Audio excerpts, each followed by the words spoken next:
Well, everybody's locked in their houses. I scanned all the stuff I need to scan, cataloged all the things I need to catalog. My Lightroom is impeccable. So, been messing around with a few things. I did a little bit of a test with my camera a while back. My first 8x10 test, used the flash. Yeah, I've been thinking of where I could go from there. So, I was drinking my morning coffee and I remembered that I saw a recipe a while back for a film developer. If you know a lot of film photography geeks, they might have talked at some point about Caffenol. And I decided, hey, I think I've got some of that stuff in the house. Give it a go. I have my 4x5 camera, but I'm an idiot and I didn't bring any 4x5 holders. Malaysia's being pretty strict about leaving the house. I'm actually at my girlfriend's house right now. My house is further than the permitted travel zone. I figured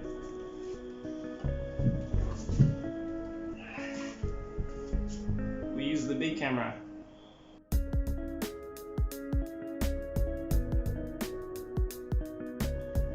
Okay, so if you are a follower, you know this bad boy.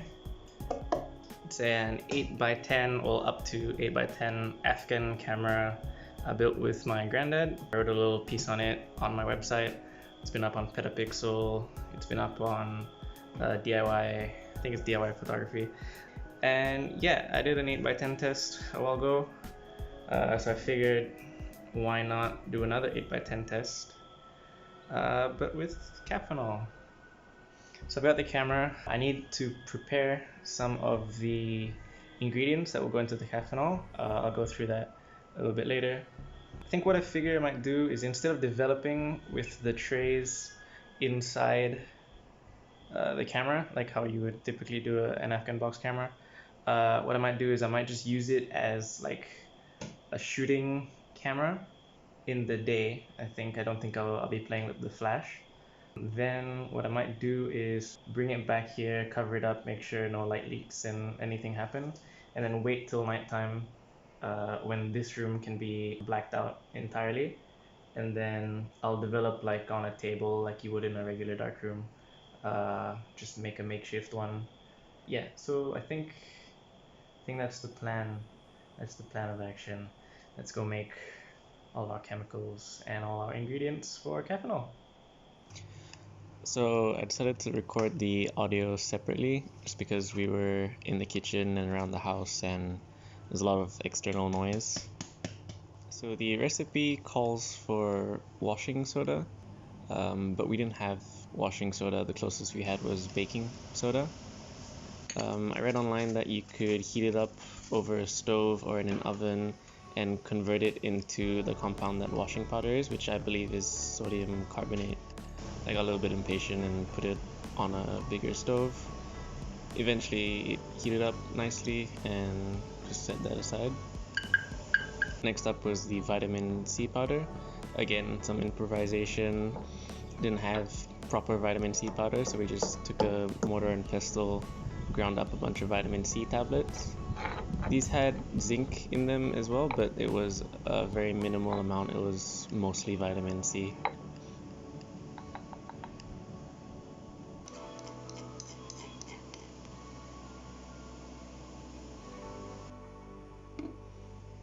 So we have all our ingredients, and the next thing to do was go outside and shoot the image.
Alright, so we're back in the studio, and we've got our ingredients we prepared earlier this morning. I've got regular fixer that we will sacrifice. We've got our paper positive that we shot this afternoon. So let's mix some stuff up and see if we can make Caffenol work for me. This is for 500 milliliters. Too much. Alright, cool. So first off, washing soda. I'm not too worried about temperature right now. It's supposed to be 20 degrees, but that's what they say about multigrade developer. And in the box camera, I've been developing at all sorts of temperatures. Comes out alright. Washing soda we made this morning. Spoon. So 1.5 teaspoons of washing soda. Next is the vitamin C powder that we crushed. This needs 3 teaspoons. Give that a good stir. Alright, so 6 teaspoons of instant coffee.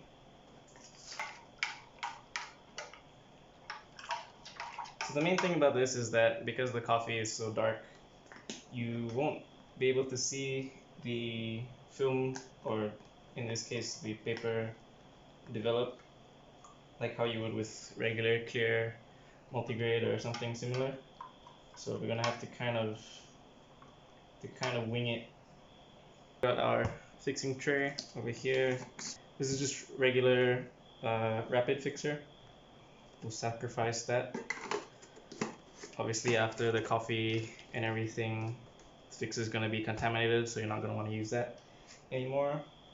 I've got my little darkroom makeshift safe light, so I don't know if that works, we'll see. We'll pour the Caffenol. Oh shit, still a little bit of coffee. Paper is still in my camera, so I'm going to take that out under red light.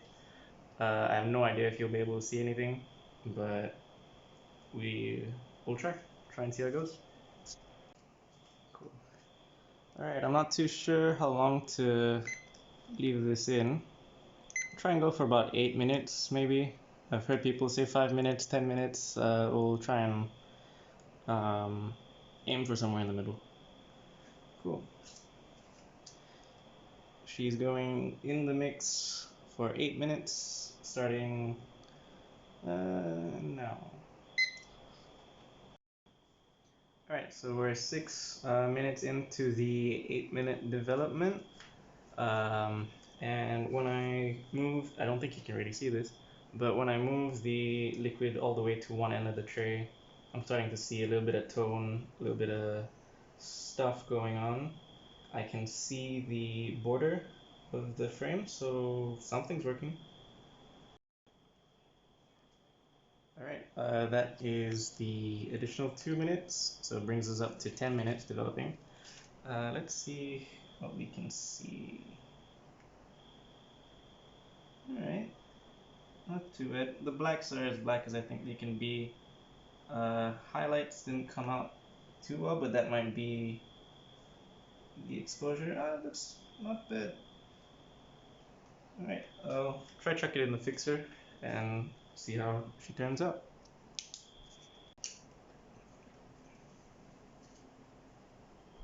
Hey, that looks pretty good.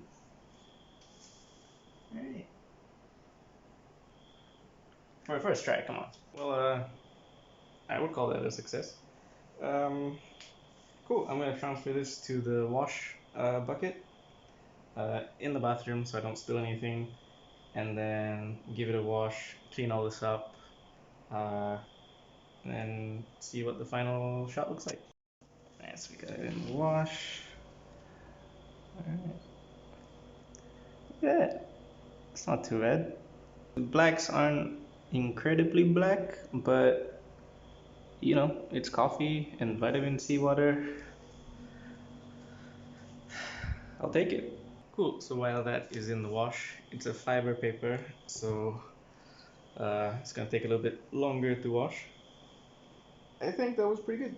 I know Caffenol is mainly a film developer, but I've seen a few people use it um, for paper.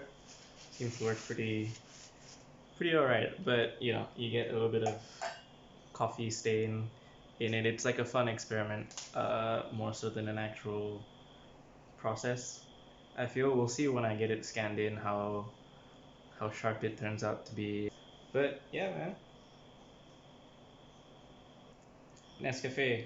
If you're looking for a representative, I won't only drink it, I'll shoot photos with it. Alright, I guess that about does it. I'm gonna wait for this to wash off, and then I'm gonna hang it up to dry. Scan it in hopefully tomorrow, and then yeah, get to see the final result. Coffee, who knew?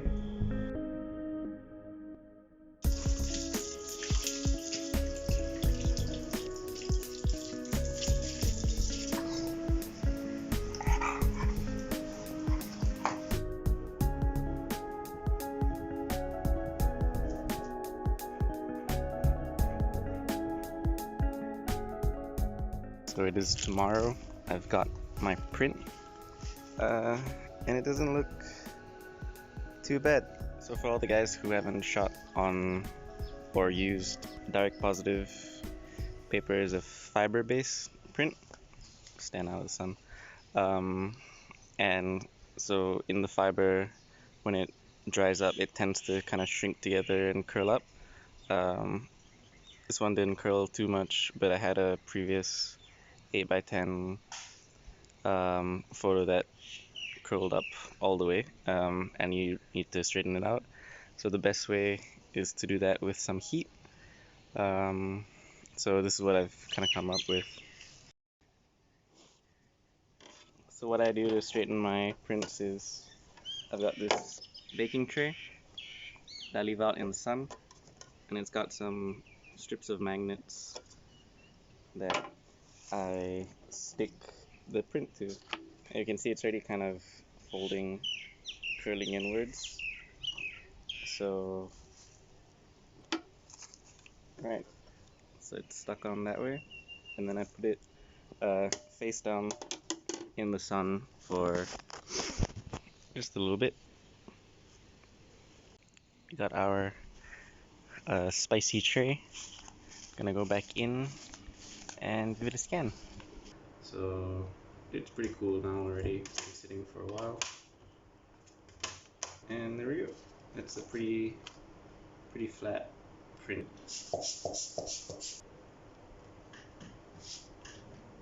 So we're in Photoshop right now. Initially, the scan looks alright. Yeah, definitely a little bit overexposed with the shot. I think it's because I metered for the background without me in it, but the sky's a bit blown out as well. And yeah, when I came in with the white shirt, it just kind of threw the exposure off a little bit. I metered for ISO 3, but maybe it would have been better at like ISO 5 or ISO 6 or something. The important bit that I'm testing really is the development of Caffenol, and I mean it looks pretty good. Got a little bit of a thing there. We can clean that up. Go in with a brush, a little bit of spot heal. Cool. I'm not gonna bother too much with like dust and scratches and stuff like that. Cool. I'm just gonna adjust the curve a little bit to bring down the blacks and the black border. Give it a bit more of a crunch. And yeah, I mean, not much I want to do. Okay, so that kind of wraps everything up. Thanks if you stayed and watched this far. I mean, all of this isn't really just documentation for my own purposes, but if it gives somebody else some inspiration, then you know, that's a good thing. Um, So yeah, thanks for watching. I'm not an actual YouTuber, so I don't have a Patreon that you can support me. Nor is this episode brought to you by Squarespace. Um, but yeah, I mean, yeah, stay safe, everyone. Wash your hands. We'll get through all of this mess, hopefully. Cool. Goodbye.